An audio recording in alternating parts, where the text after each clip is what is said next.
everyone, and welcome back to the channel where your likes, comments, and subs are always greatly appreciated. I have another video today using the Zoom R20 multi-track recorder.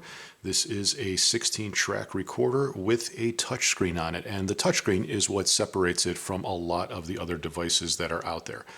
The touchscreen does allow you to do some light audio editing directly on the device. You don't need a DAW, and I'm going to show you a couple different things that I've picked up in using this device when it comes to audio editing, and that'll be trimming up your sample. So after you record something, how do you trim that up?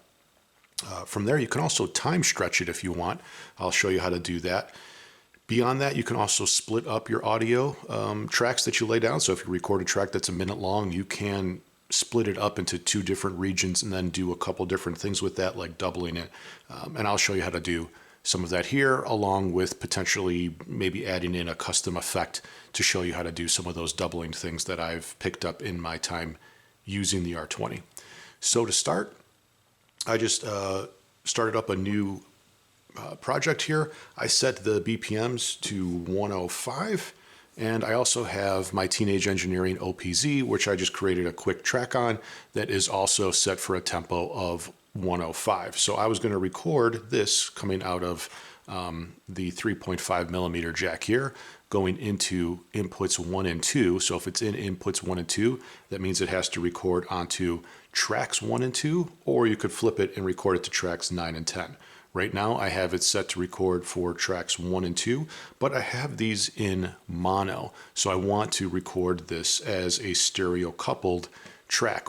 One way to do that is you can go into the track settings on the touchscreen. Another quick shortcut is you could just hit the record buttons for both track 1 and 2 simultaneously, and then it will link tracks 1 and 2. You're ready to go. If I just hit record on track 1 now, they will both light up as a stereo pair, so we will be able to record. I'm just going to record a couple bars here for demonstration purposes. So let's go ahead and do that.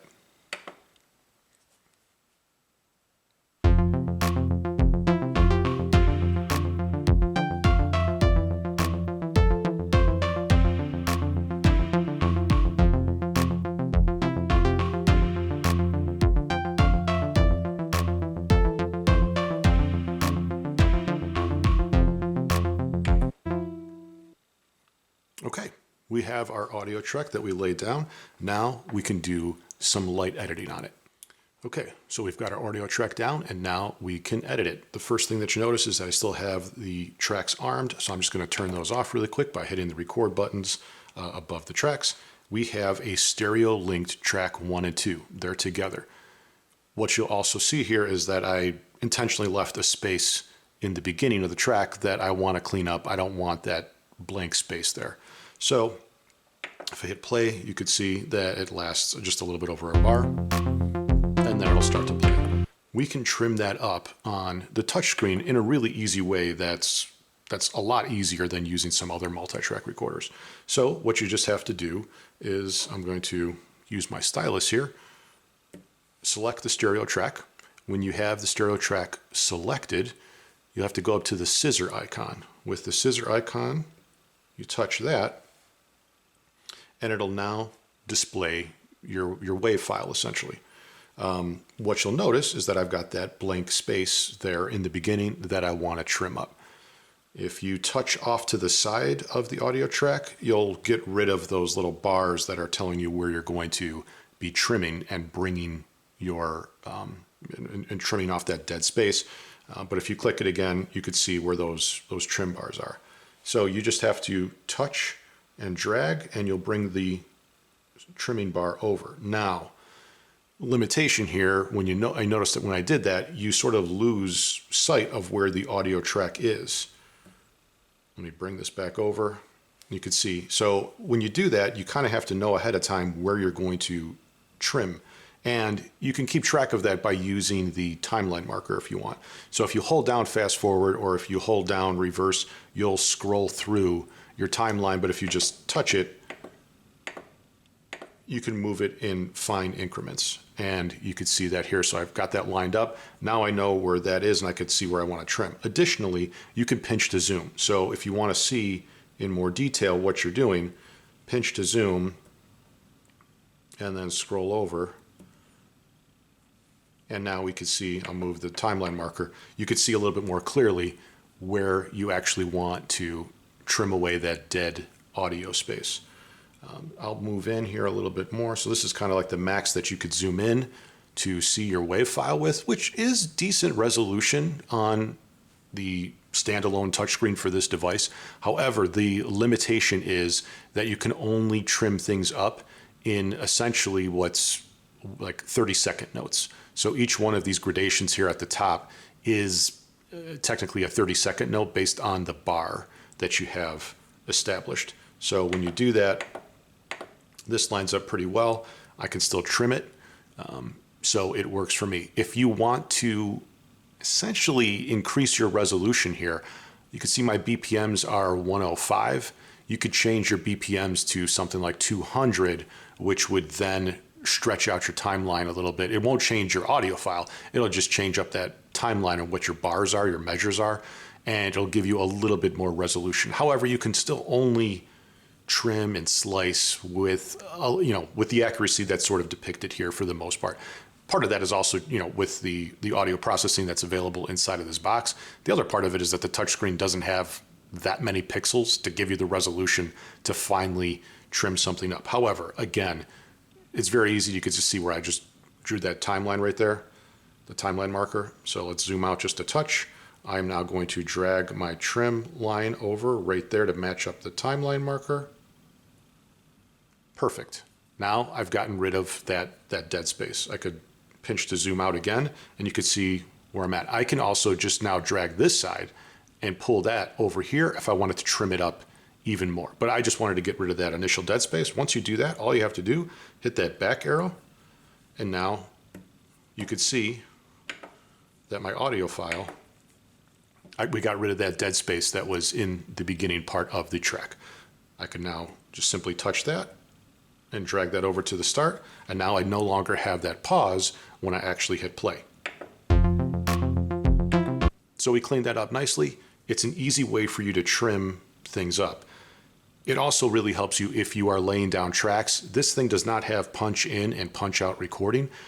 So when you're laying down tracks, if you have your, like say, rhythm guitar track up here and you wanted to put a solo fill track for your guitar on, say, track 3, and you wanted to kind of punch in and punch out with a foot switch, that's not available. But what you can do is you could just sort of hit record, let the rhythm guitar play in the background, and then whenever you want to lay down your audio tracks from your guitar for soloing on top of it, maybe you're only soloing 2 bars at a time as little fills, all you have to do is just lay that down, and then you could just trim and chop that up as you see fit, and then move those little audio regions around to make it work for yourself without the punch in and punch out effect. So it does work fairly well. Still would have liked to seen a punch in, punch out, but with this trimming feature, you could see where you could clean up your audio tracks fairly effectively. Okay, now another thing that you could do is you can split up this track. So this is a stereo track, but it's just one essentially audio file. This is just one WAV file. I can zoom in a little bit here, and we're at the beginning. Let's just play.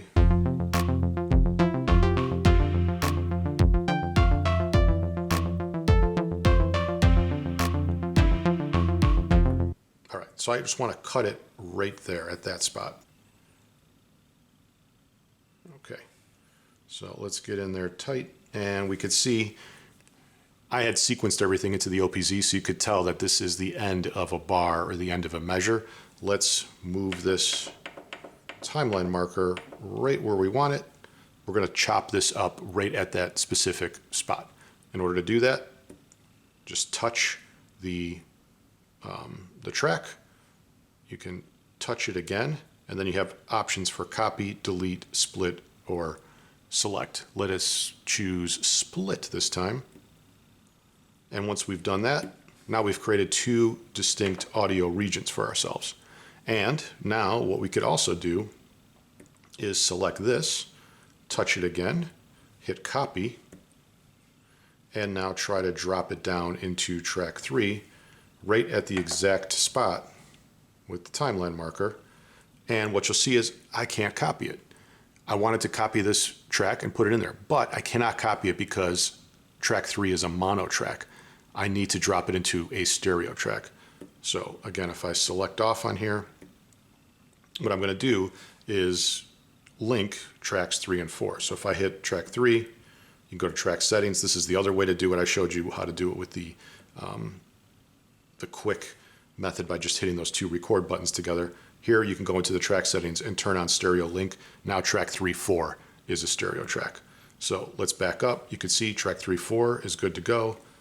We touch that region on track 1-2, copy, drop it in here, paste, and now we've copied this audio region and dropped it exactly into the right spot below it. So this is useful for a couple different reasons. If you want to double up a track, you could do it this way. So maybe you don't want to double up this entire thing, you just want to double it up after a series of bars. And you could do this, and now with the faders, you could fade this down a little bit and you could fade this up. Maybe you also want to add an effect here. So we didn't have an effect on the track up here at the top, but potentially we want to add in an effect down here. So if we do that, we've selected tracks 3-4, touch the number 3-4, track settings, and now we can go to our send effect. Let's choose, we have a send room, that could work, that's all right. And the send level, maybe we'll bring that up to about 50% or so. And now we'll only have the effect on 3-4. So you can see that the effect will cut in once we get to this part.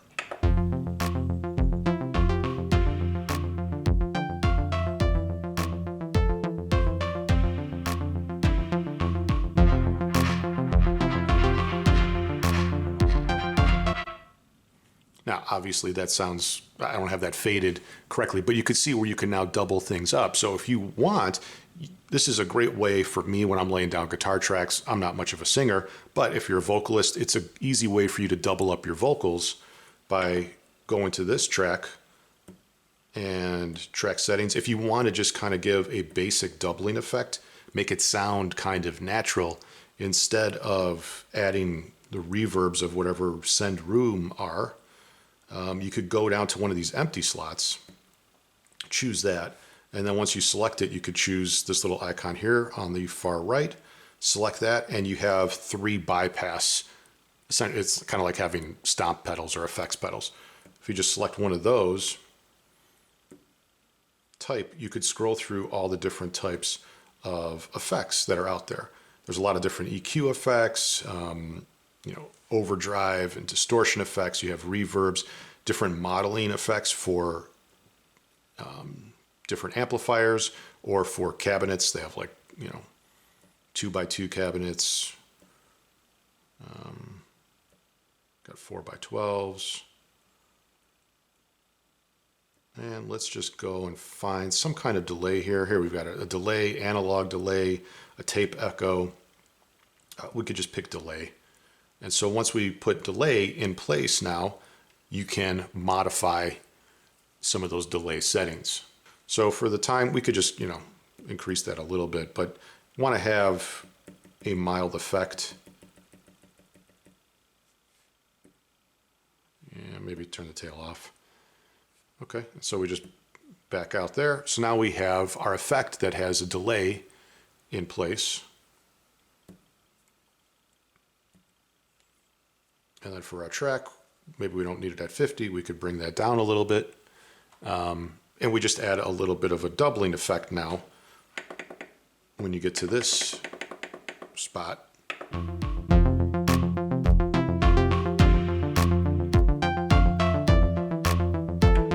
So it's mild, but it does give you a little bit of a delay, so it kind of feels almost like another layer that you've added and you played live if you were playing guitar or laying down your vocals. An easy way to kind of add in a custom effect. That's how you do it on the R20, and you could build whatever effects you want. You could tweak those settings and modify them as you see fit. All right, the last thing I wanted to show you for this, let's say I want to delete this part of the region here, because I want to play this and then keep this part that has the effect on it. But you notice, okay, I didn't stretch this out to this bar completely. You can play around with some of the settings in the R20 and do that. So if we touch that and we hit the scissor icon again, okay, now we can see where our wave file, what it looks like. Zoom in and scroll over, and you'll notice that it only goes about halfway to this bar. Well, what if we wanted to stretch this thing out and try to bring it over to this bar?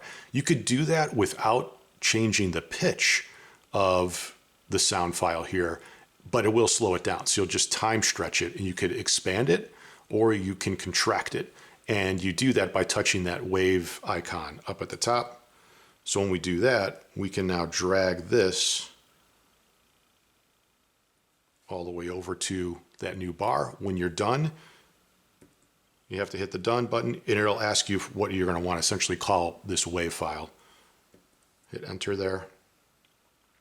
And it takes a little bit to process this. So this is going through the audio processor, again, to adjust the timing of your audio file. So it won't change the pitch. It'll just slow it down and stretch it out for you.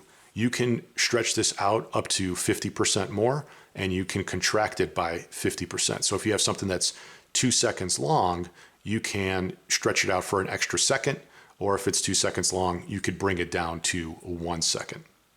And everything in between, as you saw when I just dragged that. All right, so that changed it, and you can see now it's stretched it out to that one at the end of that bar right there. So I will bring this back a little bit, and you can see what it's like. It'll go from this track that does not have the effect to this track that has that light effect, and you'll see how it slows it slows the entire thing down in order to stretch it out, but it doesn't really change the pitch.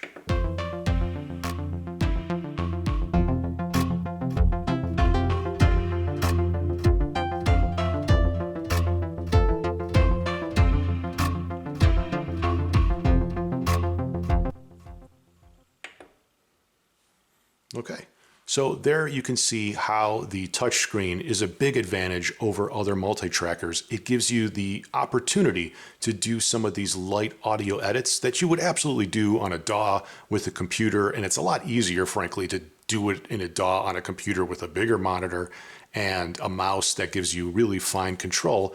But when you want to do stuff as a standalone device, this thing with this R20 with the touchscreen really beats the competition, because you can't actually do this stuff. You could do some of this with other multi-trackers, but you have to lay down a bunch of markers and try to copy and paste things over and trim from there, and it is a pain in the butt. This is far more efficient and easier to pull off with this kind of touchscreen. Still has limitations. You're essentially kind of editing down to about 30-second notes. You don't really have more granular control over that. You can, again, increase your BPM of your song to give you a little bit finer gradations that you could choose from, but the fact is you're still going to be limited at some point. You're always going to have better opportunities with a computer, with a DAW and a bigger monitor, better resolution and a mouse. But again, still, for some kind of standalone device, this thing works fairly well. Okay, so that's all I have for this video. Thanks for watching, and I'll see you again next time. Bye.